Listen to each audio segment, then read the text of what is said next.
What's up, folks? It's your buddy Fatalroadie. Tonight we're going to be doing the Raw recap. We opened up with a moment of silence for the Parkland, Florida school shooting. We then went straight into a match. It's a gauntlet match with Roman Reigns, Seth Rollins, The Miz, John Cena, Finn Balor, and Braun Strowman. We start off with Roman Reigns versus Seth Rollins. The match opened up with the crowd chanting "Burn It Down."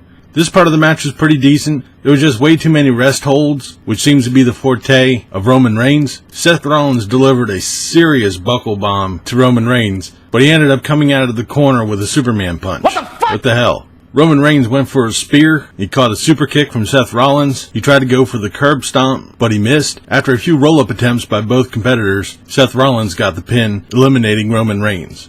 Seth Rollins and Roman Reigns fist bumped as John Cena came into the ring next. Cena immediately goes right after Rollins. Once again, we're getting into more rest holds. John Cena beats down Seth Rollins to the point where he's telling the referee to count him out. After a rather interesting stunner from Cena, he tries for the pin and gets a 2 count. John Cena starts getting frustrated and tells Seth Rollins to stay down. Cena later goes for the 5-knuckle shuffle and Seth Rollins kicks him in the head, stunning him. He tries to go for a pin and gets a 2 count. John Cena tries to go for a Super AA. Seth Rollins fights his way out of it, lands on the apron, catches John Cena, and gives Cena an attitude adjustment of his own. Rollins goes for the pin and gets a 2 count. Later on, Rollins fires up, gets the curb stomp on Cena for the pin. Cena is now eliminated, and Elias now comes out to the ring and immediately tries to pin Seth Rollins. Elias gets a 2 count. Seth is looking ragged as hell through this section of the match. He tries firing back. There's a little bit of back and forth, but Elias gets the drift away for the pin. Seth Rollins is eliminated after over an hour in the ring. Finn Balor's the next one that comes out. He immediately fires off on Elias. There was a good bit of back and forth between these two. Finn Balor was able to get the coup de grace on Elias for the pin, which brings out The Miz. The Miz comes down the ramp, distracting Finn Balor as The Miz comes up from behind and attacks Balor. Tries to go for a pin, gets a 2 count. The Miz tries continuously for a bunch of quick pins, gets nothing but 2 counts for all of them. Balor tries to fight back, but the continuous interference from the Miz stymies all of his attempts. The Miz was able to get the skull-crushing finale for the pin. The Miz stands in the ring cheering, thinking he's the king of the world, until he realizes one man is left, Braun Strowman. Strowman comes down to the ring, and The Miz immediately hauls ass into the crowd, and Braun Strowman chases him down and drags him back into the ring. This is where it gets really interesting. Braun Strowman ragdolls The Miz all around the ring. The Miz was able to fire back and get Strowman into a corner and began delivering drop kicks to Strowman, until one time he went for a drop kick and Strowman answered with one of his own, which I've always said was amazing because Strowman's a big dude. In a surprising turn of events, The Miz was able to get the skull-crushing finale on Braun Strowman. He went for the pin, and I'm not sure if he got a 1 count or a 2 count, but The Miz was completely thrown out of the ring by Braun Strowman. Strowman sets The Miz up for a power slam, nails it, gets the pin. So Strowman was the winner of the gauntlet match. Strowman stands up at the top of the ramp, gives an interview, says that he's going to be winning the Elimination Chamber, and then going after Brock Lesnar at WrestleMania, which probably forecasts that he's not going to win this. Then he tells Charlie that, hold on a second, he has some unfinished business, goes back into the ring, and power slams Dallas and Axel. Then once again gives The Miz another power slam, stands tall in the ring. This was actually a decent match. It went on for about 2 hours. I was actually surprised, but here comes the downfall of the rest of the night. Bruh. We then go to the ring with an interview with Asuka. She says she's going to win at the Elimination Chamber and go on to WrestleMania to win the Women's Championship. She's then attacked from behind by Nia Jax, who lays her out. This is pretty decent. It sets Nia Jax up as a monster who could pose a potential threat to Asuka, but I think this probably foreshadowed what's going to happen at Elimination Chamber, but I'll take care of all of that in my pay-per-view predictions.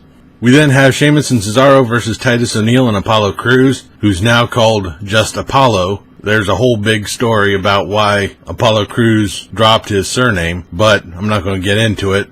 This was an Ebb match. It was basically just a time waster. We've seen these two teams facing each other before. Apollo Crews rolled up Cesaro for the pin. Once again, like I said, just another repetitive match. I personally say bring on the revival.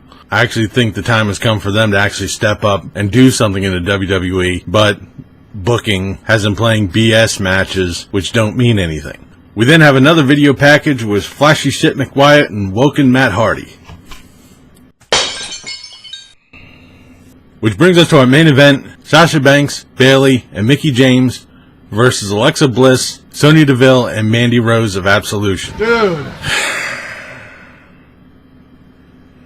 Once again, we're going into repetition all over again. This last hour is nothing but repetitive BS that we've already seen ad nauseum. The only difference is we just added Alexa Bliss into it. Take her out of the equation, it's nothing but the same three people facing the same three people of Absolution. Well, minus Paige, because she's got her neck problems. But still, same people, same night, same week, same shit, different day. Can we please move on from this? I hope to God, after Elimination Chamber, these 5 people never get into a ring with each other. Maybe after WrestleMania we'll have some superstar shakeup or some draft or something and split everybody up. This is annoying. Get on with it! That being said, it was an okay match.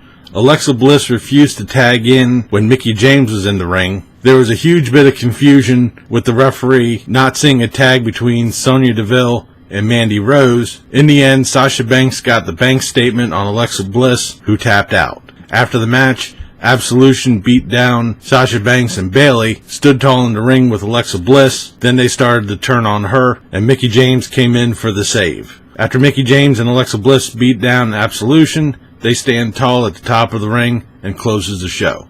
This was kind of a weird Raw. It's kind of hard to judge this one, being the fact that we had 3 matches, one of them taking 2 hours long, which was a pretty good match. Now granted, if you want to take into account 7 people were involved in this one match, so you did have kind of multiple matches going through the night, but all condensed into one. They seriously need to pull the trigger on what they're going to be doing with the bar and the tag team championship, whether they're going to face Apollo Crews and Titus O'Neil, or what they're going to do, but they need to mix up the tag team division. Once again, getting into the women's part of it, we're seeing the same shit, different week. I know I said same shit, different day before, but basically it's the same thing. We're seeing the same thing over and over again. And being the fact that we're going to be seeing a 6-woman tag match tomorrow on SmackDown with the Riot Squad versus Becky Lynch, Naomi, and Charlotte, it's the same shit that we just saw tonight. We're just rehashing everything else. I'm losing my words. There was no Gallows and Anderson this week. There was no Revival. They need to be more prominent in all of this. Granted, like I said, the first match took 2 hours, so it's kind of hard to put everybody else into this show. But they could have had the Revival going up against the Bar, which would have been really interesting. They could have Gallows and Anderson go up against the Bar, which would have been really interesting. But no, we have the Bar going against Crews and O'Neil, which we've seen 10,857 8 times. But it was okay, it was decent, and the only thing that made it decent was the gauntlet match. But that'll do it for this episode of Raw Recap. I'll be back tomorrow for the SmackDown review. Leave a comment down below what you thought of tonight's SmackDown or what you thought of this video. If you liked it, please give me a thumbs up. Don't forget to share and subscribe. I've been Fatalroadie. You've been awesome. Thank you very much for watching. And remember, if it's too loud, you're too old. See ya.